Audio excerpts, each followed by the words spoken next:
Let's talk about Skims. You guys know I love their products. Everything they touch turns to gold, in my opinion. My closet is all Skims, and there is good reason for that. So here's the deal. I love a good bra, but I've always been skeptical of push-up bras. They either feel like they're cutting off my circulation, or I just feel like I'm spilling out of them, and it is not cute. And I really did think I was going to have to write off push-up bras forever. I thought they just weren't for me, but that was until I found the Skims Ultimate Push-Up Bra. Skims actually found a way for the bra to mimic the shape of a full bust. I'm telling you guys, it is magic. Not only does it lift my chest, but it also lifts my confidence tenfold. And it's all thanks to Skims on this one. Trust me, you will love it. Shop the Skims Ultimate Bra Collection and more at skims.com. After you place your order, be sure to let them know I sent you. Select podcast in the survey and be sure to select my show in the drop-down menu that follows.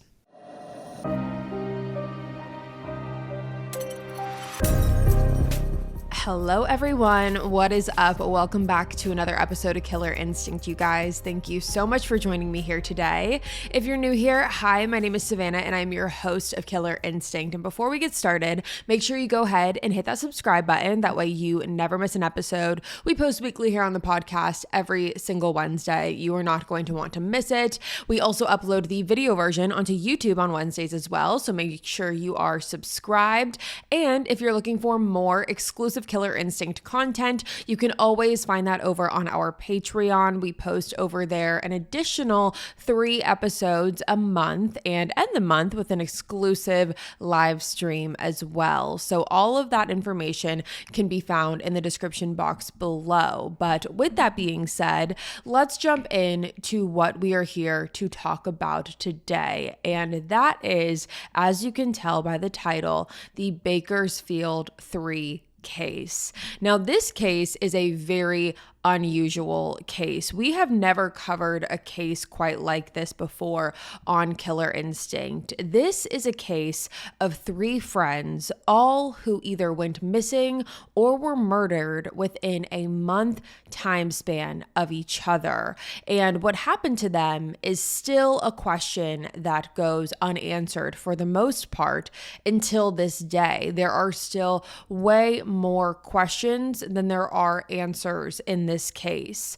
Now, as you can probably pick up from the title of this episode and the name Bakersfield 3, this case takes place in Bakersfield, California. And Bakersfield is not known to necessarily be the safest area. However, those who live there say that, like many other places, there are good parts of Bakersfield, and then there are the parts that aren't so great as well. All in all, the crime rate in Bakersfield is almost 95% higher than the national average. But again, certain areas in certain neighborhoods experience that crime more than others. Police in Bakersfield say that there are a lot of drug-related crimes in Bakersfield. Police have said that they have a lot of meth, cocaine, and opioid users and dealers. Kern County, which is also located in Bakersfield, has one of the highest homicide rates in the state of California. So I wanted to give you a little bit of a background on the area in which we are looking at before we move forward in this case. But police have said, crime knows no boundaries. However, with that, there are still nicer areas in Bakersfield. People who live there love Bakersfield. Those who have lived there for years and years and years, they have the areas that they know and that they love. And over time, you grow knowledge as to what is considered a safe or unsafe part of town, like many other areas. So I just wanted to give you a little bit of a background before we jump into who we are going to start with in this case. Our first victim in this case, which is a man named Micah Holsenbake. Now, Micah was born on May 9th, 1983, and he grew up in Bakersfield with his parents, Cheryl and Lance, and alongside his younger brother, Luke. Now, Micah's parents have been married for a long time, over 40 years of marriage, and the family they created has been very tight-knit since day one. Micah and Luke are about 20 months apart. His parents say that Micah grew up being very outgoing. He was very talkative and even sometimes a little bit bossy, especially when it came to his younger brother. Micah was very social. He loved his friends. He played sports in school. He specifically played football. Micah's parents have said that he was so loved by everyone who knew him. His friends even said that he lived life with no fear. Micah never got embarrassed. He did not know what embarrassment was. He lived his life to the fullest, no matter who was watching or who was listening. He was going to live his life out loud. And Micah went to high school at Stockdale High School in Bakersfield. And after graduating, he went on to join the Navy. However, he was honorably discharged from the Navy after discovering that he had a benign tumor in his throat. Micah did have to have surgery for this and to remove the tumor, and afterwards he went on to start a career in finance and he became a stockbroker. Now, Micah was doing very well after he got this job as a stockbroker. He was doing very well in his life. He got married in 2008. He ended up having a son through this marriage. However, over the years, Micah began to unravel, and him and his wife actually ended up separating. Now, at the time of Micah's disappearance, he was 34 years old, and his parents, Cheryl and Lance, had always lived in Bakersfield. However, at the time of their son's disappearance, they actually decided to move. About 3 months prior to Micah's disappearance, they ended up moving to an area called Kern River Valley, which is about 40 miles away from Bakersfield. And despite not living in Bakersfield anymore, Micah and his parents still remained incredibly close. They spoke every single day, which is why it was so odd in late March of 2018 when Micah stopped returning his parents' phone calls. Now, the last known time that Micah was seen was on March 23rd, 2018, and several days later was the beginning of April, and this is when Micah's parents received a concerning phone call from a friend of Micah's asking if Micah had been staying at his parents' house. Now, Cheryl and Lance were a little bit thrown off, obviously, because Micah was not staying with them at this time, and they learned on this phone call that Micah's friends had not been able to get a hold of him. Now, Micah's parents also knew that they had not spoken to Micah in several days. However, they figured maybe something was just going on in his work life. Maybe he was busy, and they didn't get overly concerned at that point. However, upon receiving this phone call, this is when the concern really started to amplify. And naturally, at this point, Micah's parents decided to drive down to Bakersfield themselves on April 2nd, and they immediately drove to the police station to file a missing persons report for Micah. From the police's perspective, when they spoke to Micah's parents, they were not as eager to file a missing persons report as Micah's parents were. They encouraged Micah's parents to call around to local hospitals, continue calling his friends, and really advised them against filing a report initially, which, as you can imagine, only frustrated Micah's parents even more because they knew that something was wrong here. Micah was not the type of person to just drop off the face of the planet, stop returning phone calls, and the fact that no one had been able to get a hold of him or had seen him in over a week at this point was incredibly concerning. But at this point, police were not able to file that missing persons report. Now, at this time, Micah's parents went to his apartment. They wanted to see how his apartment was looking, what state his apartment was in, and when they arrived to Micah's apartment, they saw that everything seemed completely normal. Micah Micah's apartment was definitely in a state that made it appear that Micah was planning on coming back. All of Micah's clothes were still in his dresser. His fridge still had food in it. He kept different electronics still plugged in. One specific thing that stood out to Micah's mom was the fact that Micah had one of those old school lava lamps, which really can be a safety hazard if you leave it on for too long because they overheat, they get very hot. And that was still plugged into the wall, which indicated to Cheryl that Micah must have not thought that he would be gone for very long when he last left his apartment. Now, 2 days later, on April 4th of 2018, Cheryl and Lance were officially able to file that missing persons report for Micah, but sadly, even after that, there was very little done from the police's perspective to try and find Micah. We've talked about this before, but when an adult goes missing, unless there is a clear indication of foul play, oftentimes police can have a tendency to not fully jump into this investigation head on, because when you're an adult, you're allowed to go missing, technically, if you wanted to. You're allowed to drop off the face of the planet. You're allowed to up and move to a different state or across the country and not tell anyone if that is what you wish. So, without clear probable cause or potential foul play, a lot of times we've seen that police are not super eager to jumpstart into their investigation. And sadly, that was the case here for Micah as well. One thing police did do, however, was take a look into Micah's phone. They wanted to take a look into his phone, his social media, his bank records, and they were able to see that all of Micah's activity, I'm talking bank, social media, texting, phone calls, all of that ended in March of 2018, late March of 2018, which, seeing that, it definitely did give police cause for concern.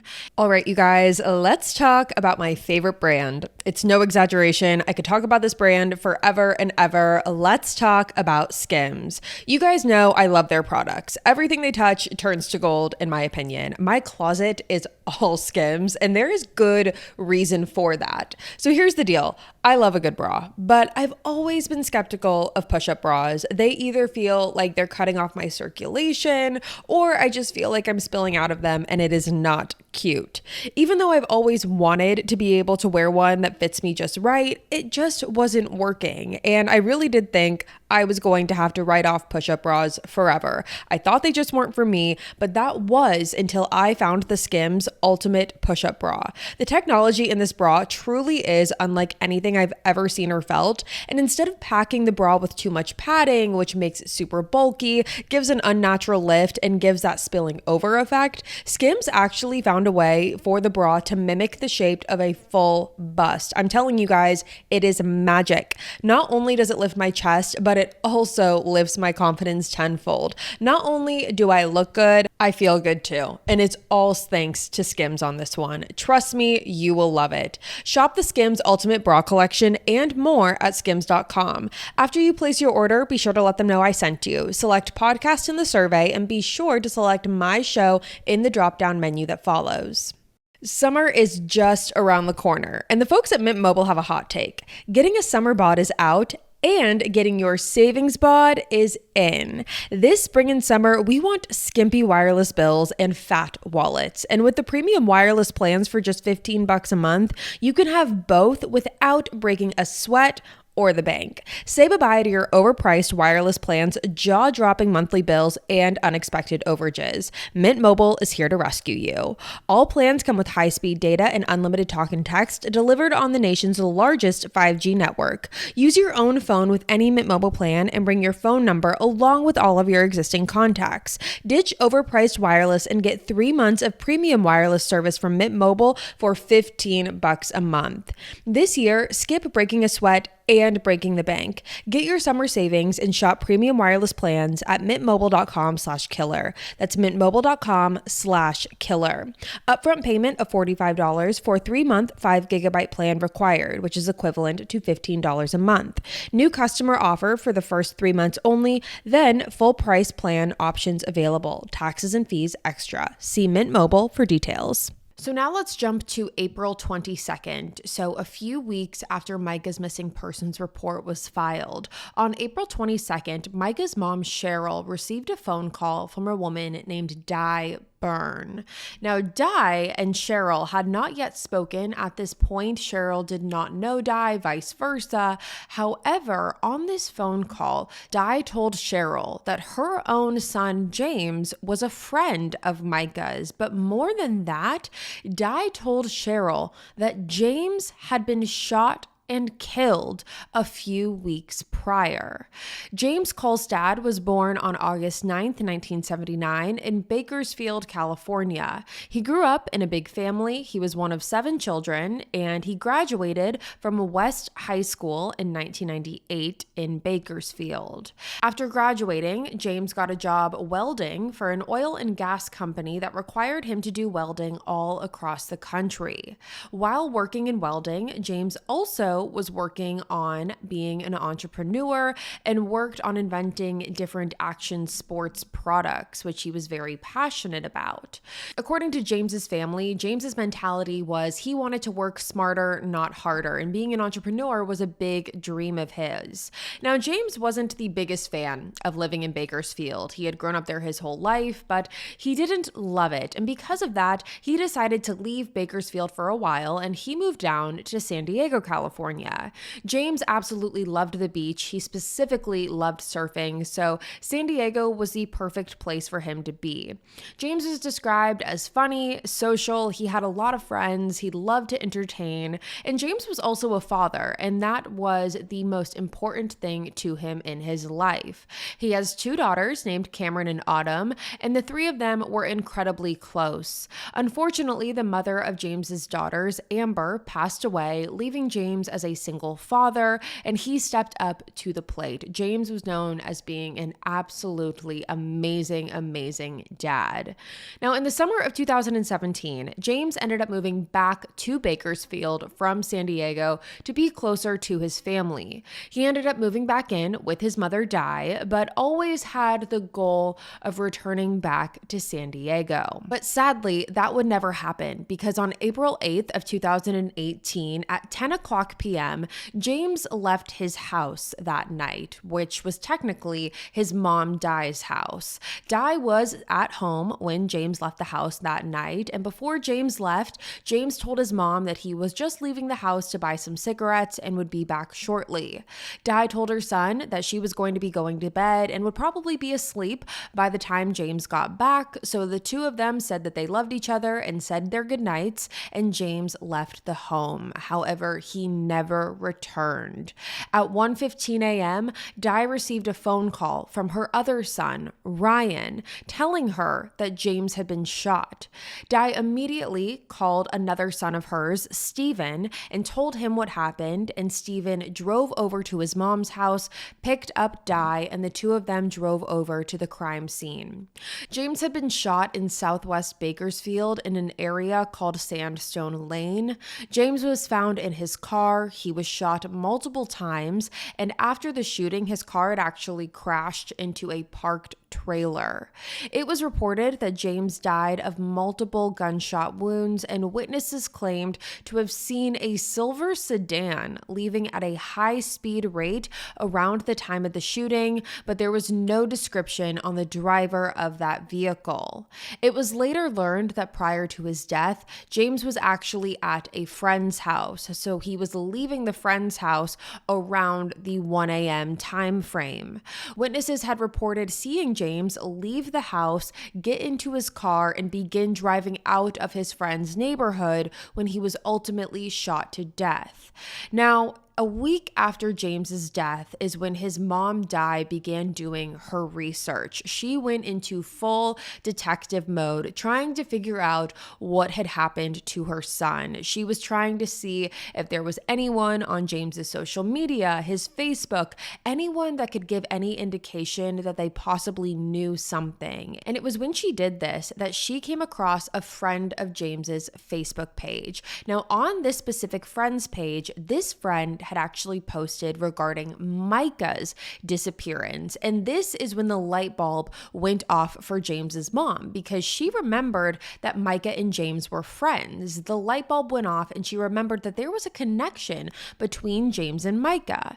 James had actually told his mom about Micah before, and so Di knew of Micah loosely. She knew that Micah worked for Wells Fargo, which was actually where him and James met, and after that, the two of them started hanging out. Micah actually helped James move back to Bakersfield, helped him move his furniture. So Di knew of Micah and was able to get Cheryl's phone number, and that is when Di called Cheryl to inform Cheryl about the connection between both of their sons.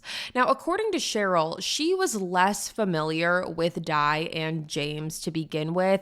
It seemed like Di knew more of Micah and Cheryl did not know of James at all. But regardless of that, Cheryl was eager and open to hearing anything and everything that Di had to say. Both of them were in a very similar situation. Di had lost her son and Micah was missing. And weirdly enough, both of these men knew each other. And so they really bonded over that and really created this force to try and figure out what happened to their sons. It was at this point that Di decided that she wanted to sit down with a detective on James's case, which was Detective Garrett. And she also wanted to bring Cheryl in on this meeting to talk to Detective Garrett about how she believes that these two cases could be connected. Now, when this meeting happened and when Detective Garrett was hearing about these two men and their friendship, police were skeptical that there was any sort of connection initially. They were able to determine that yes, these two men knew each other, they hung out in the same social circle. However, this was not the case of Micah and James being the best of friends that hung out every day together or even every weekend together. But Detective Garrett did see that there was some sort of connection and he decided to further investigate.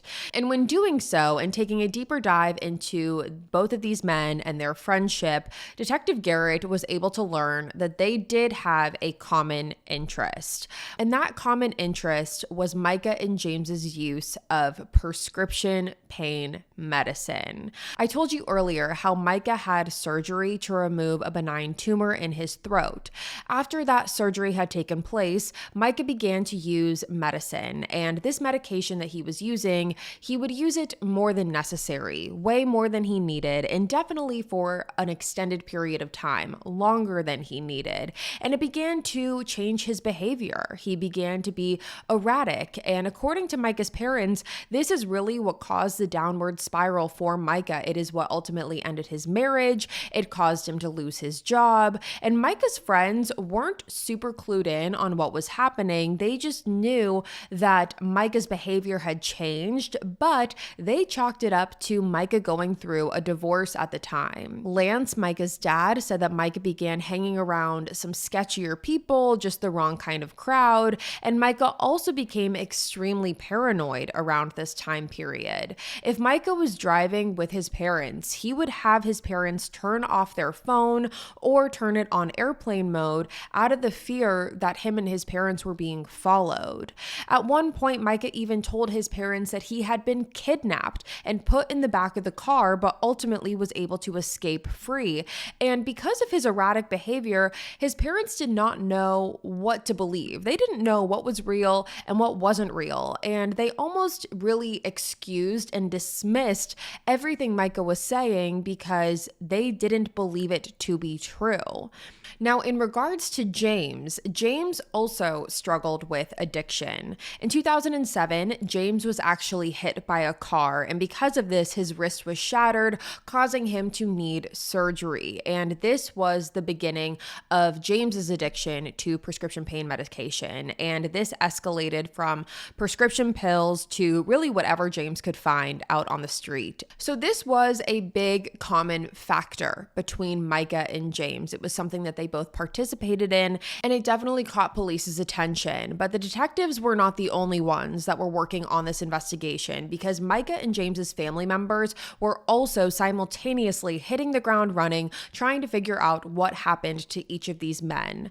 Micah's brother Luke had spent days after the missing persons report report was filed for his brother, trying to retrace Micah's last steps. He wanted to talk to anyone who knew Micah, anyone who had seen Micah around that time. He was open to hearing any information that anyone could give him. And this is when he was told by multiple people that if Luke wanted to know more about what happened to Micah, he needed to talk to a woman named Bailey Parent. But what no one knew at this point in time was that Bailey Parent was also missing. Bailey Parent was born on June 3rd, 1997, to her mom, Jane Parent, in Bakersfield. She grew up alongside her sister Caitlin, and Bailey's biggest passion in life were animals. She loved all animals, and she had many dreams growing up. When she was a little girl, she wanted to be a grocery store clerk.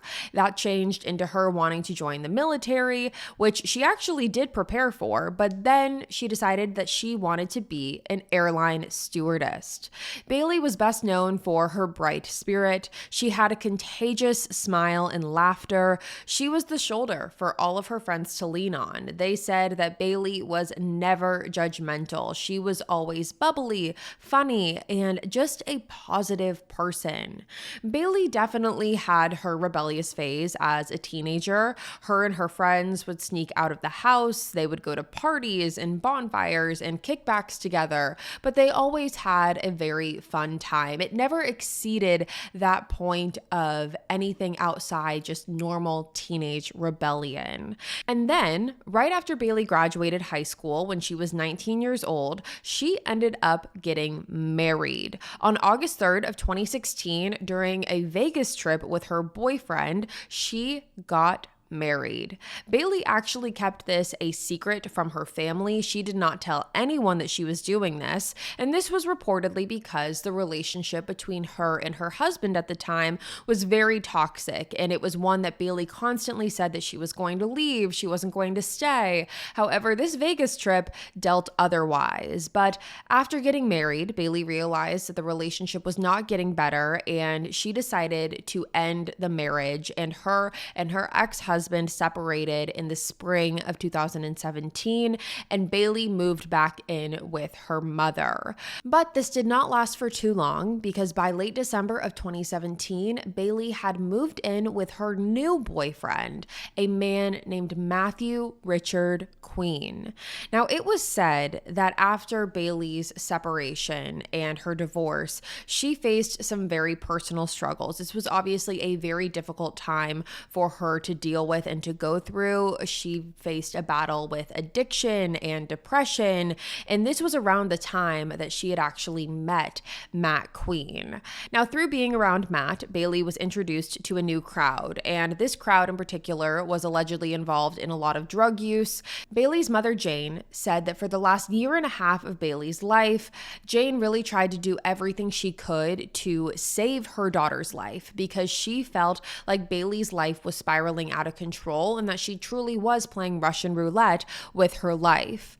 Now, from spring of 2017 all the way up until Bailey's disappearance in April of 2018, she definitely dealt with a lot. In July of 2017, Bailey was arrested for disorderly conduct. Shortly after this arrest, she also experienced a sexual assault, and her family did try and do their best to be there and support Bailey and get her into counseling. However, nothing seemed to be helping. In September of 2017, Bailey overdosed. However, luckily, she survived. Bailey told her mom, Jane, after the overdose that she did not mean to overdose, but she was only trying to forget about her assault. Now, at the time that Bailey went missing, she was 20 years old, and her boyfriend, Matt Queen, was 41 years old. So there was a 21-year age difference. And Matt Queen also had several charges and run-ins with the law leading up to dating Bailey. Matt had several charges against him in 2007, where he served 8 years in prison in San Diego, and afterwards he moved to Bakersfield, California. Now, on the outside, Matt seemed like a very normal, average guy if you did not know about his criminal record. Matt was a father, he was studying to be an electrician, but under the surface, there there was something much darker going on in Matt Queen's life.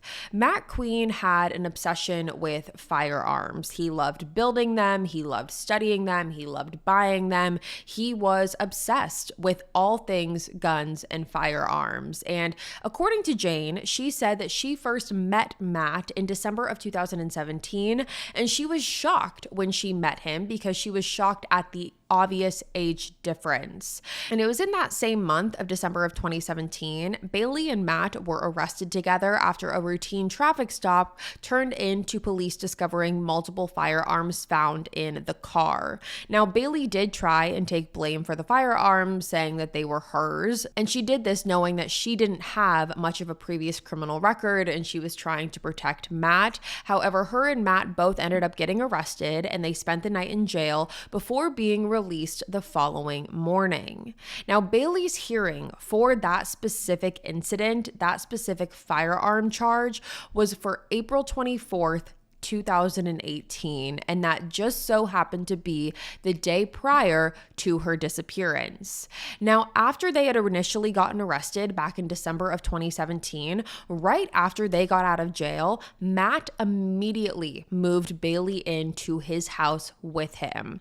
Now, this was a very bizarre dynamic that Bailey was entering into because Matt lived in a house with his kids, his ex-wife, and his mom. And now he was moving Bailey into this home as well. Now, it is believed that Matt did this. Most people have the assumption, most people being Jane and authorities, it's believed that Matt did this in order to try and control Bailey. It was a control tactic. He wanted to keep Bailey close to him so that way he could monitor what she was doing, what she was saying, and not have her talk about the arrest. And Bailey was very tight-lipped when it came to this arrest in December of 2017. She would tell everyone, especially her mother Jane, that she could not talk about the arrest. Anytime Jane brought up any questions about Matt, Bailey immediately shut it down, and she would text her mom things such as, quote, "The only person you can trust is Matt. Mom, you don't know who you're messing with.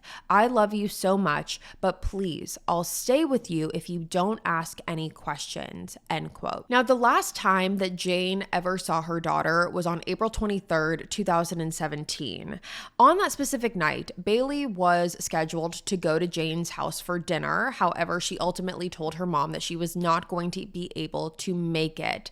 Instead, when Jane heard this, she decided to go to Costco because she knew Bailey loved the churros that Costco sells. And so she decided she would try and make Bailey's day a little brighter, go buy the churros from Costco and bring them over to Matt's house, which is exactly what she did.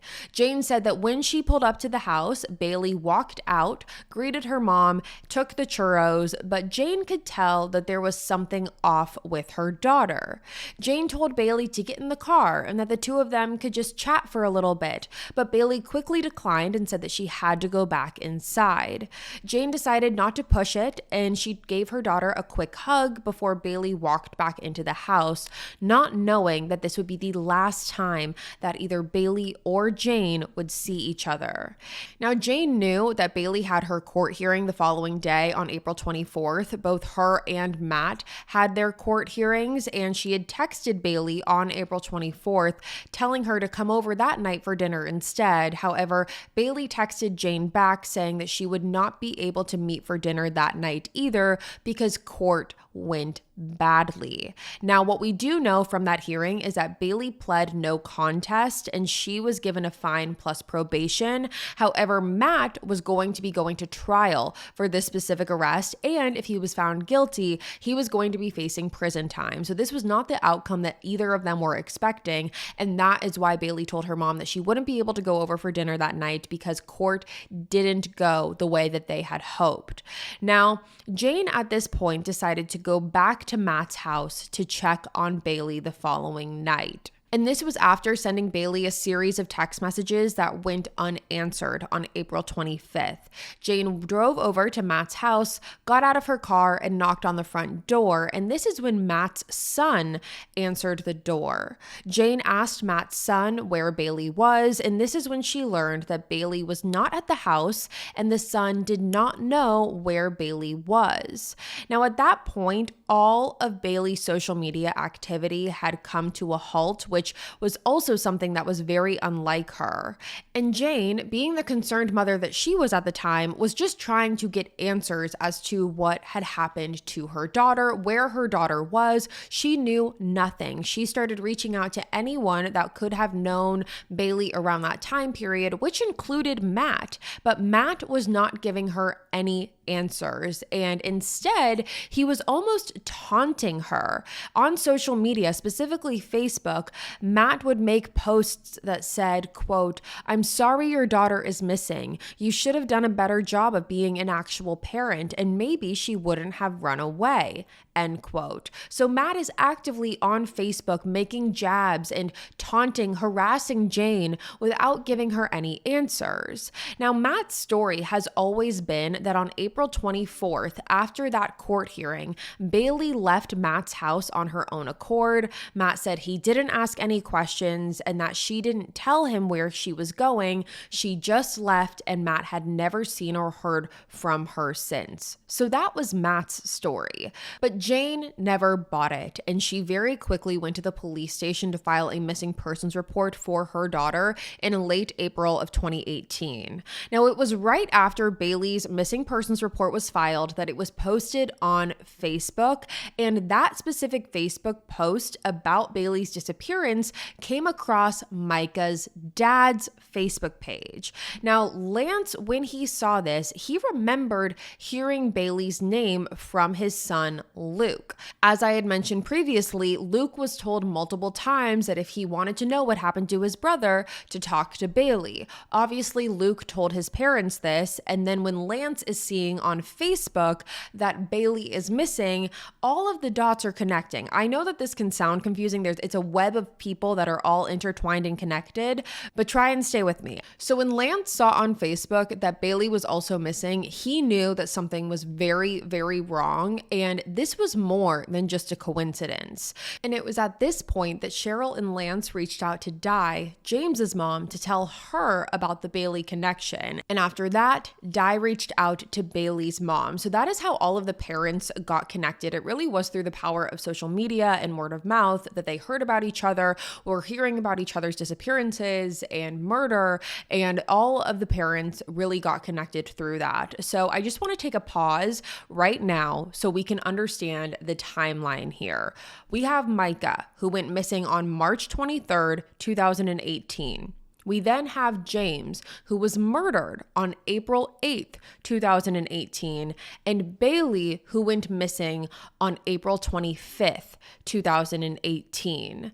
Now, Bailey's sister, Caitlin, said that Bailey actually knew of Micah. Micah and Bailey knew each other. Bailey always spoke very highly of Micah. She always said that Micah was the one who would always help her. He was always looking out for her. He was always there for her. He was the one that was making sure she always got home safe or calling her an Uber to get home safe. Caitlin said that Micah just looked out for her sister. Now, when Cheryl, Di, and Jane all got together and started speaking about all of their kids' disappearances, and Bailey and James and Micah and Matt Queen, because Jane was very convinced that Matt Queen had something to do with her daughter's disappearance. Jane from the beginning has been very adamant that she believes Matt Queen is responsible for whatever happened to Bailey. And when Cheryl heard Matt Queen's name, another light bulb went off in her head, because Cheryl had heard of the name Matt Queen before. And the reason for this was because they ran in the same social circle. I told you that after Micah had lost his job, he started hanging around what his parents described as some of a sketchier crowd. And that allegedly included Matt Queen.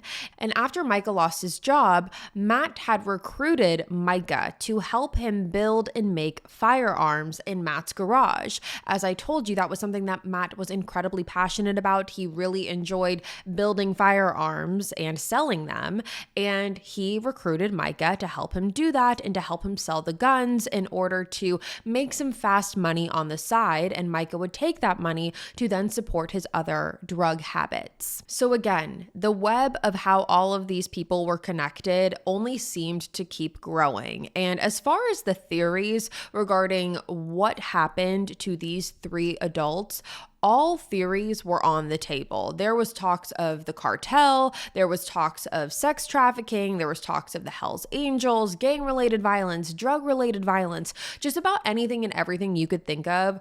All theories were on the table, and all of the parents really bonded together. They stood together in solidarity and created this force to try and drive this investigation and figure out what happened to their children. And they ended up creating a Facebook page called the Bakersfield 3. This Facebook page was where all of the updates on the cases were. There was simultaneously a discussion page going on, and this is when this case was coined, the Bakersfield 3. It was through the parents that this name was formed and created. The parents also created a nonprofit organization called the Bakersfield 3 Charity in hopes to bring awareness to a large number of unsolved cases in Bakersfield. They have done things like organized fundraisers to raise money to purchase certain equipment to help the police department, such as sonar equipment for underwater searching, which has been a great help and a step in the right direction for not just the Bakersfield 3 investigation, but for all investigations in total. Now, on July 29th, 2018, this is when a very big discovery was made. There was a discovery of a human leg in Lake Buena Vista. Now, by the time that this leg was discovered, the leg was darker in color, to which police believe was due to decomposition, and this leg was the only body part that was discovered. Search and rescue conducted a search throughout the remainder of the lake. However, there were no other remains that were found. Now, 3 weeks after the discovery of the leg, in Kern River, there were teenagers that discovered a weighted bag in the water.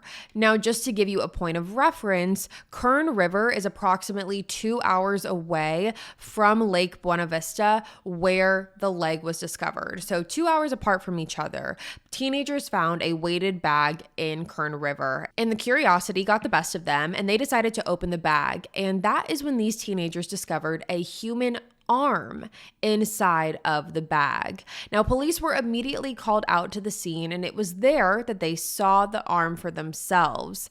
They also noticed that there was a zip tie around the wrist of the arm and remnants of an orange and black rope. They also noted that there were markings on the arm consistent of the top of the arm having been sawed off. Now, police had planned to take the DNA from the arm and the leg to see if the DNA was a match to each other, because obviously that would mean that it came from the same person. And if it was a match to the same person, then they would try and take that DNA and test it to see if it was a match to any of the Bakersfield 3 or simply any missing person for that matter. Now, the plan for police now was to take DNA from both the arm and the leg and see if it was a match to any of the Bakersfield 3. And in December of 2018, the DNA profile came back and showed that the arm in particular was not a match to either James or Bailey. However, it was a match to Micah, confirming that Micah was dead.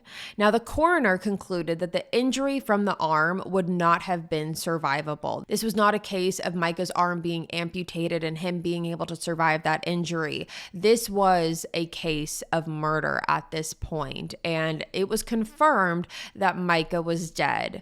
Now, as you can imagine, this was terrifying news and just horrific news for everyone. It was horrible to Micah's parents because now they had confirmation admission that their son was dead without knowing where the rest of his remains were. They only had his arm.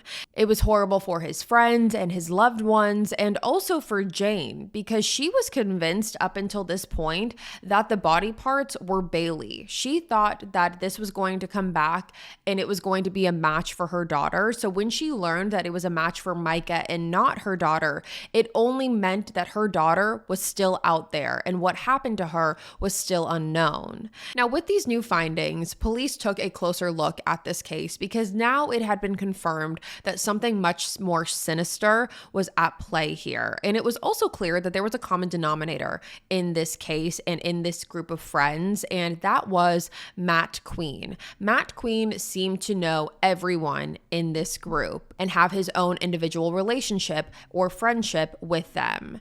Now, Cheryl and Lance actually informed authorities that the first time that they ever heard Matt Queen's name through Micah, Micah told his parents specifically, "If anything ever happens to me, look at Matt Queen." Now, you might be sitting there wondering, why didn't they take that seriously? Or why did they not tell authorities this before? However, this was around the same time that Micah's paranoia was at its peak. So his parents didn't know what to believe or what not to believe. So they didn't think much of it at this point. However, at this time in the investigation, they were starting to realize that Micah might have been telling the truth all along. According to people who knew Micah and Matt, it was said that the two of them had a very love-hate relationship.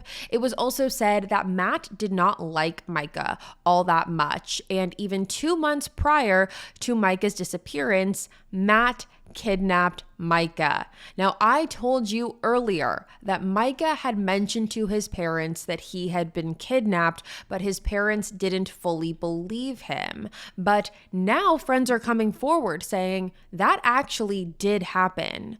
A friend of Bailey's came forward and claimed that a few months prior to all of this taking place, she was in the car with Bailey, Matt, and Micah. She said that Matt was in the driver's seat and drove all of them out to an orchard. According to people who knew Matt, this was apparently very common for him. He did this as a scare tactic to scare other people or try and inflict fear on them and use it as a control tactic. He would drive people out to these orchards that were miles and miles long. And that is exactly what he did with Bailey, her friend, and Micah. Now, the girl that was friends with Bailey said that when Micah was let out of the car, he immediately just began running. He started running for his life. He was screaming for help.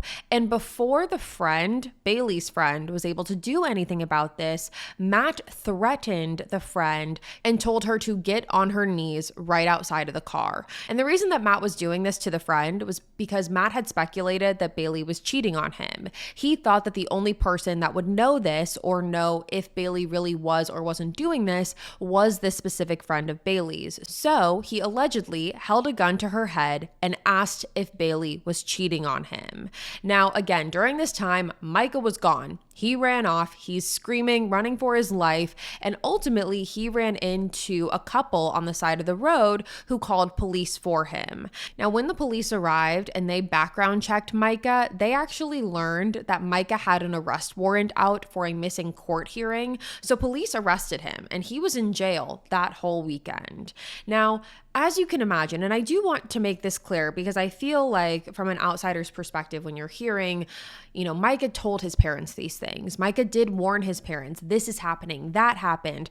And you might sit there and say, why didn't they believe him? Why didn't they take him seriously? The fact of the matter is that we can't judge not being in that situation. Hearing what Micah's mental state was like, hearing about the things that he was saying, some of it being true, but a lot of it being untrue, it was hard for Micah's parents to differentiate what was true and what was false, but it wasn't due to their lack of care or their lack of love for Micah. And when they learned that a lot of what Micah had been telling them was actually the truth, the kidnapping, that actually happened, when they heard this, it shattered them. And Cheryl and Lance had asked Micah previously why he wouldn't call authorities after being kidnapped or after feeling like he was being followed, why he wouldn't reach out to authorities for the help. However, Micah would always tell his parents that he did not trust the cops.